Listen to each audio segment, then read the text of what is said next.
नीतियां वहां लागू हुई तो मंजीत जी उससे पहले जो खुदरा मूल्य होता था मार्केट का, जो रिटेल प्राइस होता था, उसका 40% किसानों को मिलता था। और जैसे ये नीतियां अमेरिका यूरोप में लागू हुई तो रिटेल प्राइस का, खुदरा मूल्य का मात्र 15% वहां के किसानों को मिलता है। यानी वो 25% जो था उनको पहले मिलता था वो कंपनियों के हिस्से में चला गया वो। तो जब अमेरिका और यूरोप में ये चीजें फायदा नहीं पहुंचा पाई तो भारत में किसानों को कैसे पहुंचाएगी? नंबर एक बात। अगली बात अब समझिए, हम अमेरिका में जो किसान हैं वहां पे सिर्फ 2% किसान हैं और एक किसान के पास हजारों एकड़ जमीन होती है। वहां पे खेती बिजनेस है और एक किसान को वहां पे लाखों करोड़ों रुपए की सब्सिडी हर साल सरकार देती है। अमेरिका तो 5 गुना बड़ा है इंडिया से, बड़ा भी है। और आप देखिए अभी जो उन्होंने अपने जो उनके सीनेट है उसमें लेके आए अमेरिका ने, ये कहा कि वो अगले 4 साल के लिए $810 बिलियन की सब्सिडी अपने किसानों को डायरेक्ट कैश सब्सिडी दे रहा है। $1 बिलियन में मैं आपके व्यूअर्स को समझा दूं, हजारों लोग हरियाणा में आपको सुनते हैं, $1 बिलियन में हो गए 7,500 करोड़ रुपया। तो $810 बिलियन तो वो डायरेक्ट कैश दे रहे हैं। वहां पे उनके लिए वो धंधा है, वो बिजनेस है खेती। हमारे यहां पे सब्सिडी से किसान का पेट नहीं पलता है, हमारे यहां पे फसल बेचने से वो पेट भरता है। और यहां पे फसल अब सरकार खरीदना खत्म कर रही है WTO के दबाव में, गेट समझौते के दबाव में। ये उन्हीं का दबाव है कि सरकार अब MSP को खत्म करने जा रही है। जब वहां का किसान उन मुक्त व्यापार नीतियों को नहीं झेल पाया, अमेरिका यूरोप का किसान, तो हमारा यहां पे किसान जो पहले ही मरा हुआ है वो उन मुक्त व्यापार नीतियों कैसे झेल पाएगा? तो ये बिल्कुल साधारण सी समझने की बात है। ये सरकार जो है, सरकार का एजेंडा बिल्कुल साफ है।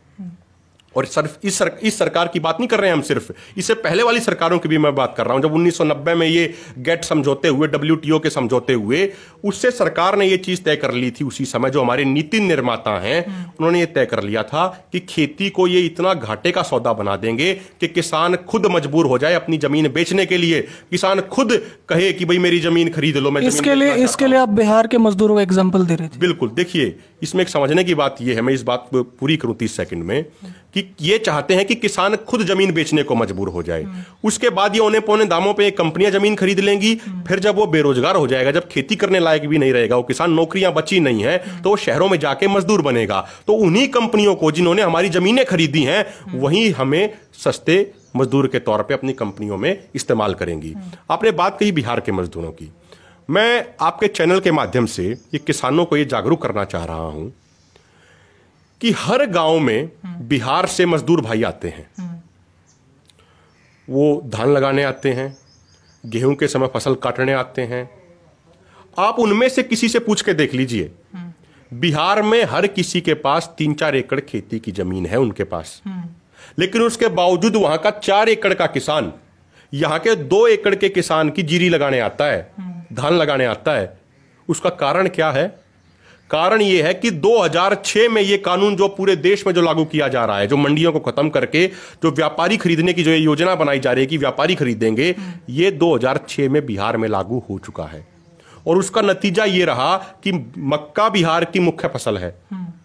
मक्के का सरकारी रेट मंजीत जी 1850 रुपया क्विंटल है और बिहार में किसान का मक्का खरीदा जा रहा है 500 रुपया क्विंटल में। तो जो बिहार के हमारे मजदूर भाई आते हैं, जब उनसे बात करते हैं तो वो बताते हैं हमें कि भाई हम तो अपने जानवरों के लिए चारा कर लेते हैं, अपना खाने के लिए अनाज कर लेते हैं, बाकी जमीन को खाली ही छोड़ देते हैं क्योंकि कोई खरीदने वाला नहीं है। अब अगर आप मक्के का देखेंगे, अगर कोई 500 रुपए में खरीदेगा, पिछले साल यहां पर मक्के का देख लीजिए, यही हुआ, 1000 रुपए, 800 रुपए, 1100 रुपए क्विंटल में बिका।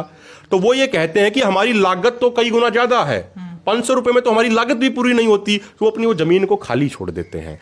तो जब हमारी सरकार, हमारी केंद्र सरकार जो अध्यादेश लेके आई है, जब ये पूरे तरीके से, अभी तो राष्ट्रपति के साइन हुए हैं, महामहिम राष्ट्रपति के, अब ये संसद में भी पास करा लेंगे, दोनों जगह इनकी मेजोरिटी है, लोकसभा राज्यसभा में। जब यहां पे भी सरकारी खरीद बंद होगी तो हमारा हाल तो बिहार से भी बुरा हो जाएगा। हमारा जो आज का नौजवान है, नौकरियां उसके लिए है नहीं, खेती वो करने लायक उसको छोड़ेंगे नहीं, मजदूरी वो करेगा नहीं दूसरी जगह जाके।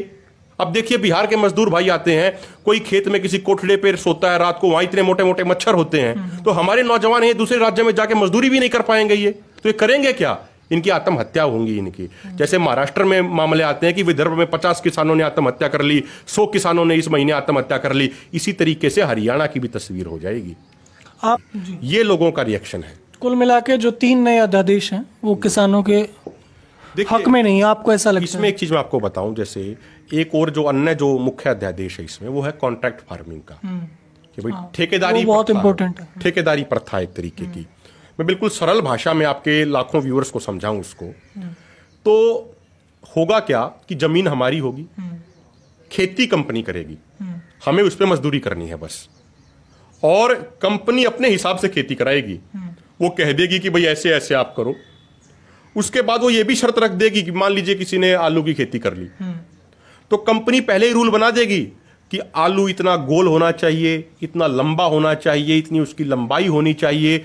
अगर वो उसके सारे मापदंडों को पूरा करेगा तो ही कंपनी खरीदेगी, नहीं तो कंपनी नहीं खरीदेगी। आप एक बात बताइए, किसान मेहनत करता है, वो धरती के अंदर वो बीज बो सकता है, वो मेहनत कर सकता है वहां पे, लेकिन अब वो आलू गोल होगा या लंबा होगा ये तो किसी के हाथ में भी नहीं है। ये तो कंपनी बाद में खरीदेगी नहीं।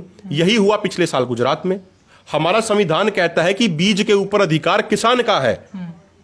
तो जब किसी किसान ने अपनी आलू की खेती की तो पेप्सिको कंपनी ने किसानों के ऊपर 4 करोड़ का मुकदमा कर दिया था गुजरात में। अब 10 दिन पहले की घटना है ये, राजस्थान के जैसलमेर में कंपनी ने किसानों से एग्रीमेंट किया कि भाई हम आपकी जमीन ले लेते हैं 50 साल की लीज पे, और 1 साल के 1 एकड़ के देंगे 9400 रुपए। और उसमें सरकार ने, उसमें कंपनी ने, माफ कीजिएगा, कंपनी ने उसमें एक कंडीशन लगा दी, अंग्रेजी में एग्रीमेंट किया है ताकि किसान को समझ ना आए, और उस एग्रीमेंट में लिख दिया कि कंपनी जब चाहे एग्रीमेंट तोड़ सकती है लेकिन किसान नहीं तोड़ सकता।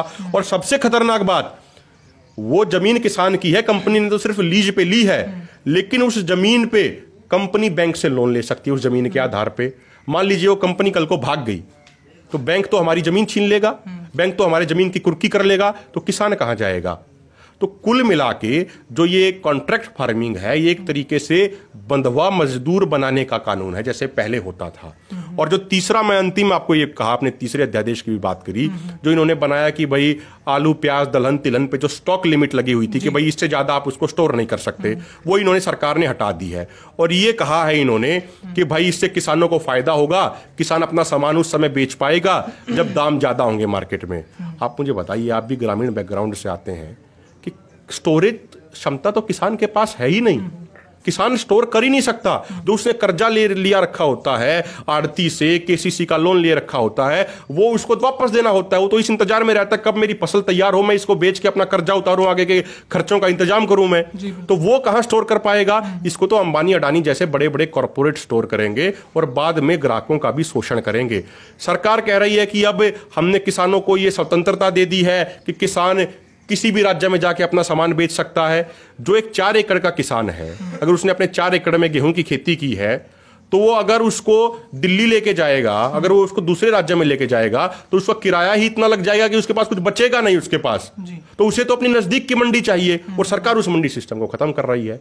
तो इसीलिए हम ये बात कह रहे हैं कि जो ये सरकार जो ये नीतियां बना रही है, ये किसानों की आय दोगुनी करने की नहीं, ये किसानों की आत्महत्या दोगुनी करने की नीतियां बना रही है। जी, बहुत शुक्रिया हमसे बात करने के लिए। एक किसान को हम देखते हैं सूखे में आसमान की तरफ देखते हुए, एक किसान को हम देखते हैं बारिश में पानी में तैरते हुए, और एक किसान को देखते हैं